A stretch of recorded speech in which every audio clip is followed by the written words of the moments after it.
How Stoics deal with insults and criticism without saying a word. Have you ever been hurt by someone's words? Maybe it was a boss who cut you down in front of others. A partner who said something they knew would sting.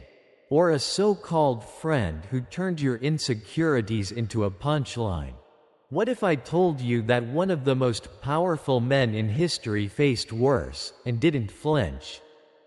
Today, we unlock how Marcus Aurelius, Roman emperor and Stoic philosopher, handled criticism, betrayal, and public slander without losing himself.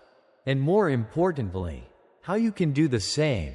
Stick around, because by the end of this video, you'll know the Stoic formula to become emotionally untouchable, not by ignoring pain, but by understanding it. CTA. If you've ever been wounded by someone else's words, comment below with a Stoic quote you want to live by.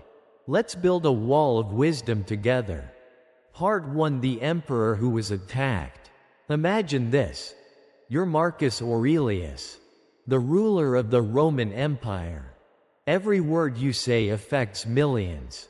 Yet behind closed doors, members of the Senate mock your leadership. They say you're weak because you reflect instead of rage, that you're too soft for war, too quiet to command. Political enemies plot to replace you. Friends whisper behind your back. And still, you don't retaliate. You don't clap back. You don't explain yourself. Why? Because Marcus had trained his mind. He wrote, privately, "What others say or do is not my concern. What matters is what I do with it." This wasn't passive. This was power. Part 2: The Stoic Lens. Words are just impressions. One of the deepest teachings of Stoicism is this. It's not things that disturb us, but our judgments about them. Epictetus. Think about it. Someone calls you lazy. If you believe it, you're hurt. If you know your effort, you're unmoved. The Stoics taught that insults are not truths. They're impressions, someone else's distorted view, shaped by their pain, bias, and projection. Marcus wrote, "When someone calls you a name, remember, it says more about their character than yours." That perspective flips the script. You're no longer the target. You become the observer. Part 3: The three-step response. Pause. Reframe. Respond. Or don't.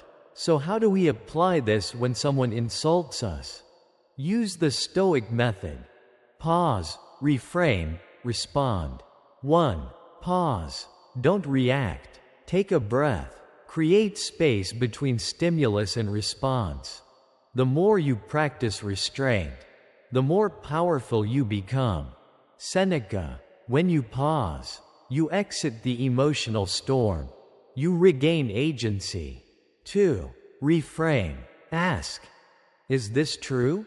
Is this useful?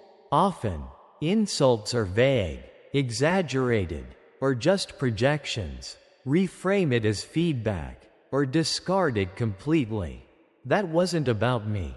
That was about them. 3. Respond, or don't. You don't owe a response to every insult.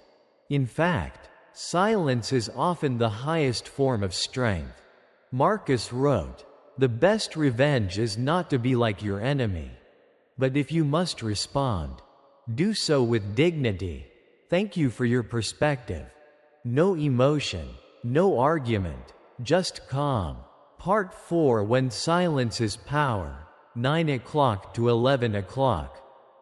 In today's world, people are baited into conflict. Twitter fights, comment wars, passive-aggressive texts. The loudest voice isn't the strongest. It's often the most insecure. Stoics knew, stillness equals power. When someone insults you and you stay calm, you shift the dynamic. You become unpredictable, unbreakable. He who angers you controls you. Epictetus. Don't give them that control. Part 5. Your inner citadel. Marcus spoke of building an inner citadel, a fortress of the mind. This isn't about pretending insults don't hurt. It's about deciding what gets inside. You can feel the sting and still choose how to respond. You can be disappointed, but still hold your character. You can be criticized and still walk with calm confidence. If it is endurable, endure it. If it is not, stop complaining.